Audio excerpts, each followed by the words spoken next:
Hi, Stuart. Yes. Sometimes life just seems like this vast, difficult place, and I feel like lost little puppy in it. And and I find myself getting feeling scared of being scared at times. Although this practice has opened me up more to life, but at the same time, it's life also tends to scare the shit out of me. You sent me a wonderful email, really extraordinary sense of how grateful you are that you do this meditation and how it's helped you in your life. Now you have to accept a single factor. This is not something that fixes you in a day and a half. It's a slow, incremental forward movement in your life that truly enables you to, when you do get transformed inside, it becomes a permanent transformation. I mean, it's better to grow slowly that way than some instant fix, that we think is taking care of all our problems. And it's a kind of delusion we all live with, that we think there's some kind of pill out there that's going to just satisfy all our problems. And nothing works like that. Anything of a permanent nature, is a slow and gradual learning process. You want to be a gourmet cook, you got to go learn about it. You have to learn about food, you have to learn about, herbs, you have to learn about spices, you have to learn about everything that enables you to prepare a simple meal that is a gourmet meal. This takes years to learn. You want to be a doctor? I always say that it's the same thing. You have to go to school for 12 years to become a doctor. Anything of a permanent nature takes time. Even an apple, tomato, when it first appears on the branch or the tree, you eat it, it's going to be sour. In time, it ripens.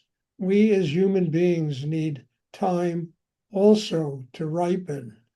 We have to have, you understand, a sense of, okay, I am willing to invest in something that truly can give me my life, that can create permanent transformation inside, that can give me the strength not to be afraid of life, but to open and embrace life. You understand? Because life is the thing that scares the shit out of everybody. It's a difficult undertaking to live in this world. There are so many things that change and go on that are beyond human comprehension. And yet we think we can plot out, the future. We can't. We have to get strong enough to accept what the future brings into our life. We have to build a positive energy inside that will absolutely affect the future of our life, the way we see life, the way we live every day. And, all of the things you mentioned are just typical of not only you, but just every human being lives that.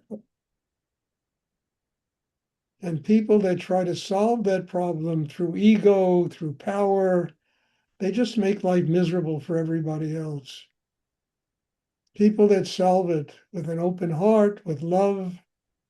I mean, I had a situation like that just this week, that came to me, a very difficult situation. And and what was the solution? The solution was solving it with taking something that is so extremely negative and finding out what is the positive way to deal with it.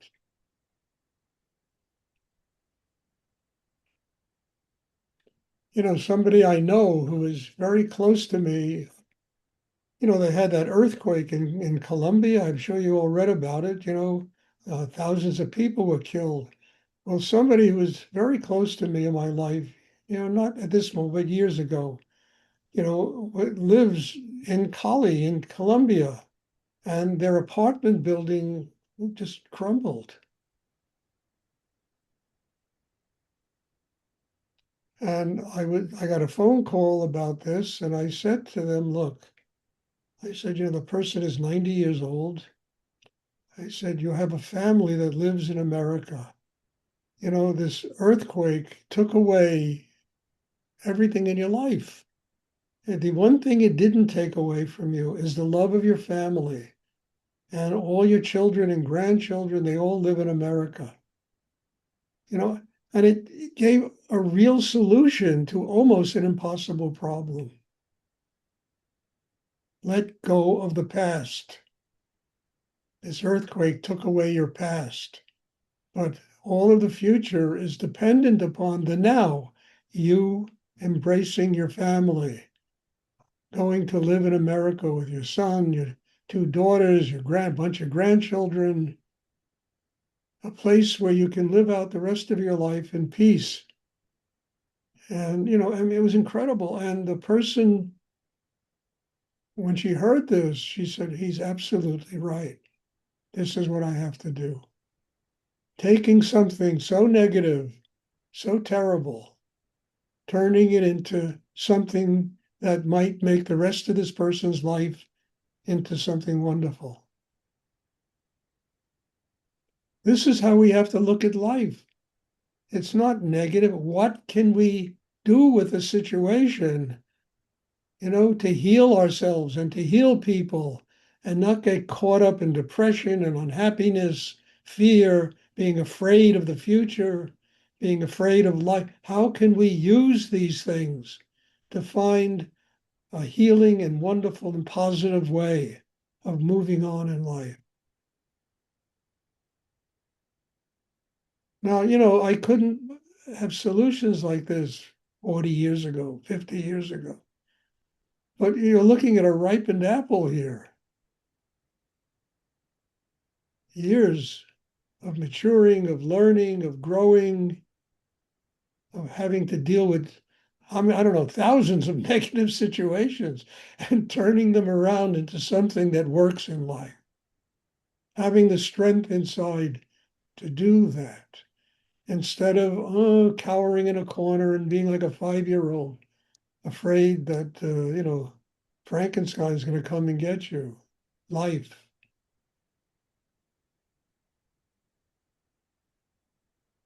This takes time. I have the patience to wait for you to learn how to do that.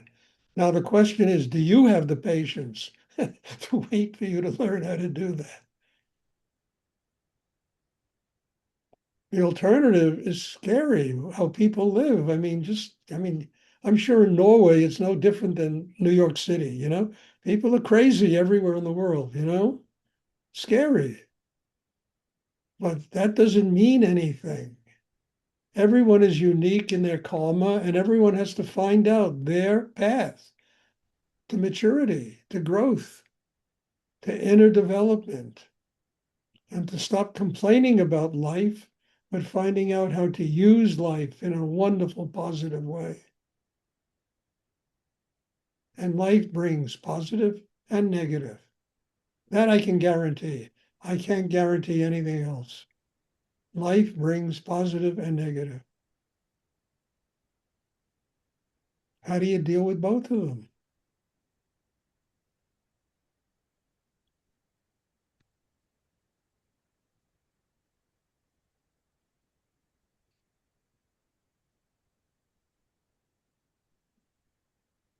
And the thing that really touched me, this person who lives in Colombia, who probably going to be moving soon, I gave her two presents years ago. Two presents, one a pair of angels, another one a cloisonne vase. And the only thing in her apartment that was not destroyed, literally, were those two presents that I gave her. I said, my God, you know, and she said she couldn't believe that the only things in her apartment that weren't destroyed were those two presents, I think. And then the present came about the future and what she needs to do. And God bless her. I certainly hope she does it.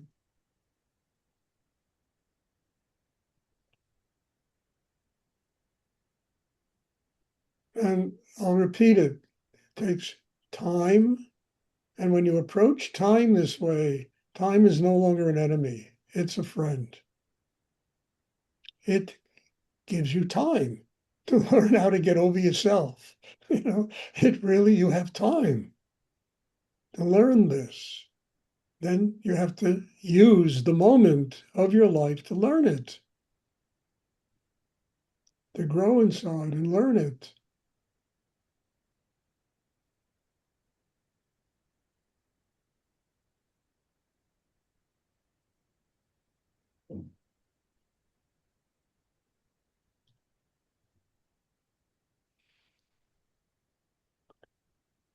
Yeah, thank you, Stuart. Thank you very much. Yeah, it's I'm starting to get why you're talking about that we need a system so that we don't carve it out when Look, things uh, get scary. Leo, I'm here for you and for everyone else in this class. And I don't mind dealing with these kinds of situations because they tell me you're at a place in your life where where you're ready to change and move to a higher level. Consciousness of understanding of you as a human being, and also of what your mission might be in this world to do, to serve a higher force in the universe. The questions you asked me, what you wrote me in that letter, showed me that.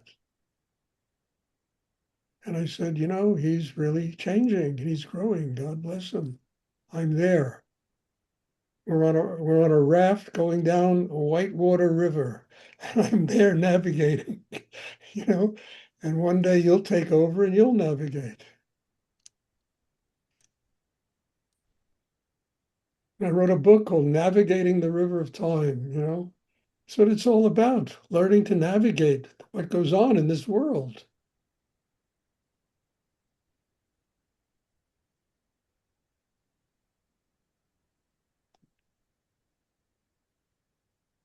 Does anyone else have a question they'd like to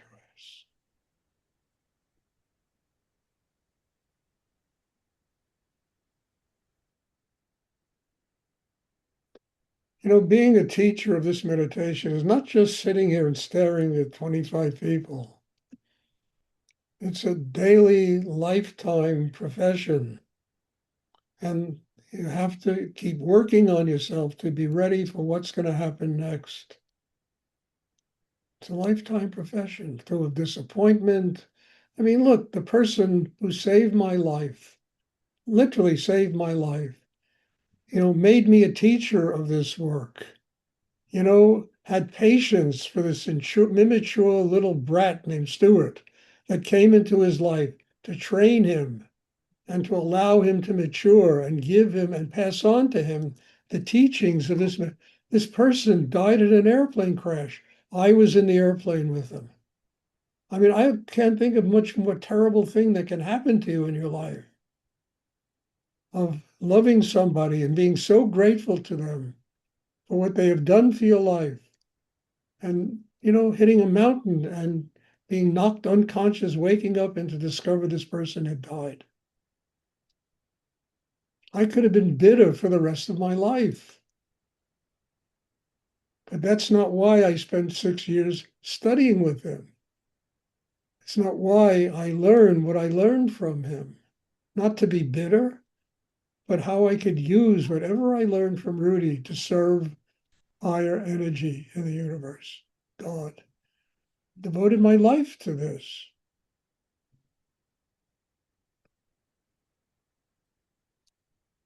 I mean, I was telling Jennifer this morning, really, and I said, sometimes I used to walk on the streets of Manhattan and wonder how many people, thousands of people coming back, have been in plane crashes. You don't know. And what did they do with the future of their life after they survived something so terrible as that?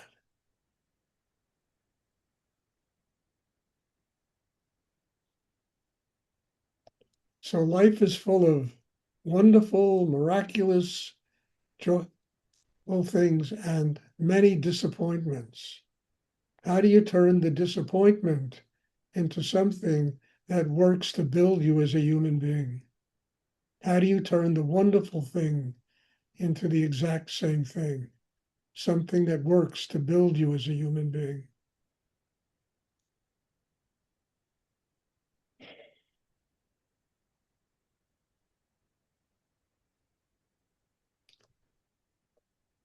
Does anyone else have a question they would like to ask?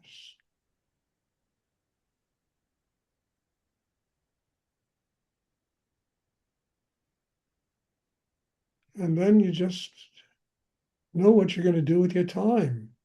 You get conscious of what your choices have to be in life and not get involved in all the Maya and illusion and what you think you have to do. It's what you must do in order to continue to grow and to build yourself as a human being.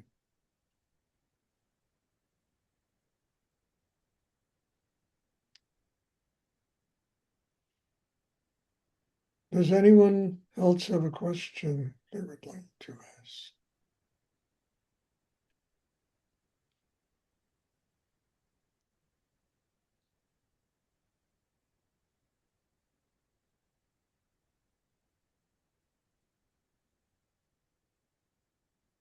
Okay, if there are no more questions, I just have one announcement.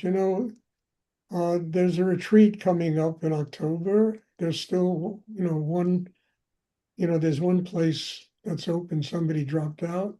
If you want to come, let me know. There's also one in December. I think there's 8 or 9 people that have, so there's room now for a number of people. And people are also starting to sign up for the Samadhi retreat in February. So if you want to go, let me know that, I don't have the Fourth Avenue space I used to have where I can sit 100 people, in the meditation room. I have just a limited amount of people that can attend these things. So if you're interested in attending, just let me know. Or let Jennifer know. Okay, there'll be class on Tuesday. And also there's a class this evening and tomorrow evening. And so God bless you all. Thank you. Have a wonderful evening, afternoon. Thank you very much. You're welcome. Thank you, Stuart. Thank you, Stuart. I appreciate you.